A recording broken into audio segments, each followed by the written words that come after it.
Well, this is the solution to the audio problem I had with my Yaesu. I decided since Yaesu couldn't do anything about it that I would open the radio and see whether I was correct with a problem with the contacts and the speaker, i.e. the wires from the speaker to the main board.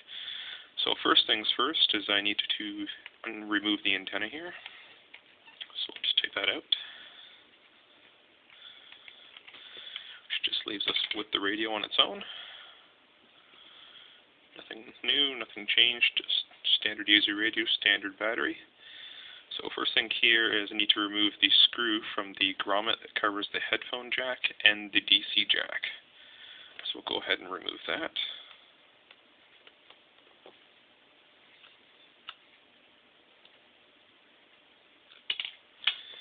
Alright, so just to put that screw out of the way here.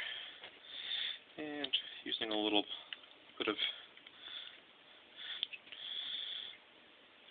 working the rubber just to pull it off here, and that removes the rubber part, which obviously is replaceable if it ever breaks.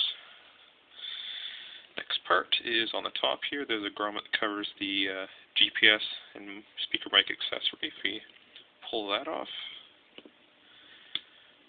and just generally just work it off the antenna here, that leaves us with the top of the radio.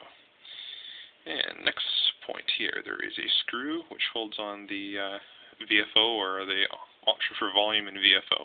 So we'll unscrew that. Just get a screwdriver in here. And it's best to hold it while you attempt to unscrew it, because if not, it will just keep on turning on you and you won't get anywhere. So there we go. Got to screw off that part. And from there, we can just simply remove the top, which is just the knob there. Now the next and tricky part is there is a retaining metal screw holding on the jack there. So what I'll do is just go get a screwdriver that will fit that. And what we do is you just need to put sort of flathead screwdriver and attempt to unscrew that.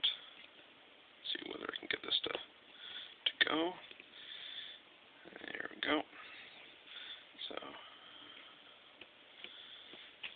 just takes a little bit to get it unscrewed enough that you can move it by hand.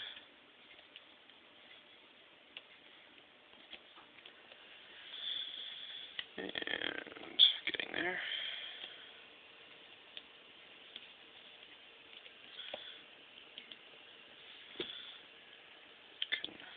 Unscrew the rest by hand here.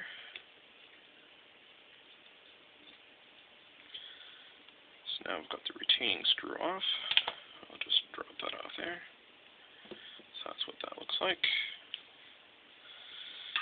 Next part is, probably should have removed the battery to start with, but the radio wasn't on. As you can see here, I've also done the modification, and I have not put the waterproofing sheet back on. But next we have a screw here and a screw there to remove. Welcome to the KARC. Need a different side screwdriver. E3KBR. And that's just another 2-meter radio in the background with the local repeater broadcasting itself. So there we go. There's one screw. Just put that aside. And the last screw here.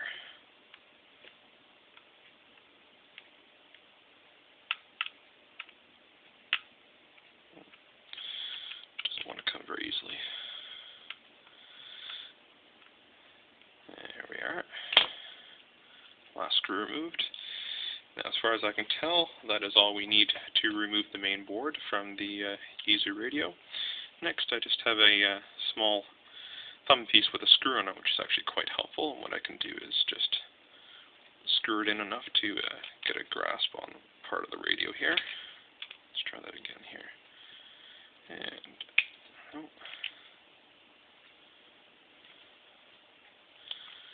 and just prise the board out, which I've already done there. And the board itself, just loosen it out. And there we go. So So what we have is the radio segment.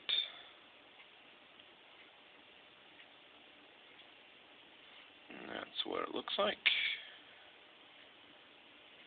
Nothing spectacular, but let's put that board down.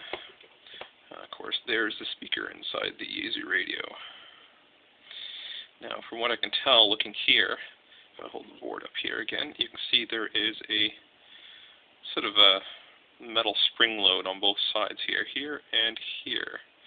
And what that does is it connects to there and there on the speaker mount. So what I'm assuming is that the springs weren't heavily enough loaded or enough pressure to press onto the speaker properly to make a good connection. So what I did is just took my finger and bent them up a little bit. And in turn, went and put the radio back together again, which is actually fairly simple.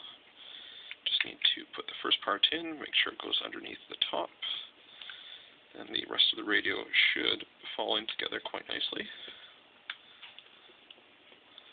So there we go, that's that part. And now we'll just put the screws back in, which should go in fairly easy.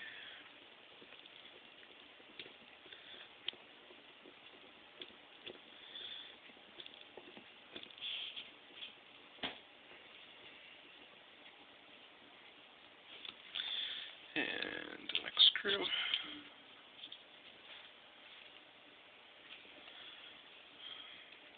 that screwdriver to start with.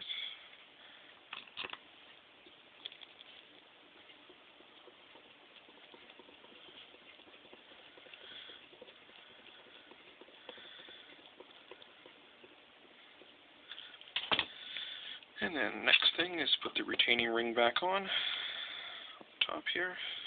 Takes a little bit to get it lined up so it's not cross-threaded. And thumb screw it as much as I can. And I'll use one of my screwdrivers here to finish it off.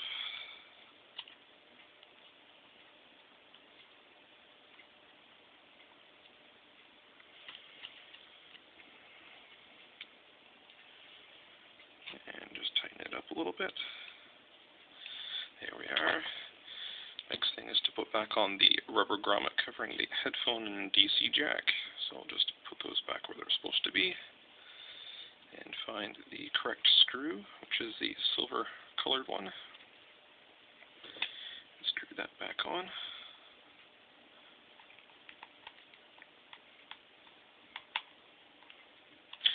Last and not least here, we have the VFO knob going back on. Just make sure that you have it threaded correctly. So there we go. Then we have the black screw, which of course holds that on. Not forgetting to hold the VFO knob down while you put it back on.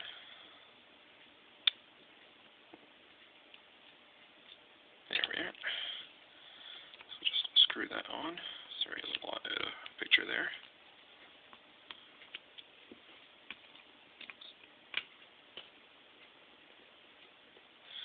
Hold it so it's nice and tight. And there we have the rubber part. We'll put the battery back in. Screw the antenna back on.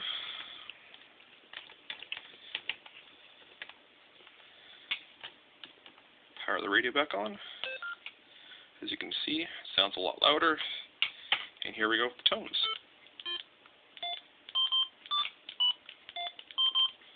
And it's nice and loud, as it normally would be. Just turn the beat tone up a little bit. Go through the various menus. And go back to the main one here. Main screen there. Problem solved. Might be a little bit of a quick hack, but in the end, I guess Yaesu don't really understand this radio very well. That issue when I sent it in and got to send it back, and they didn't really realize what was wrong with it.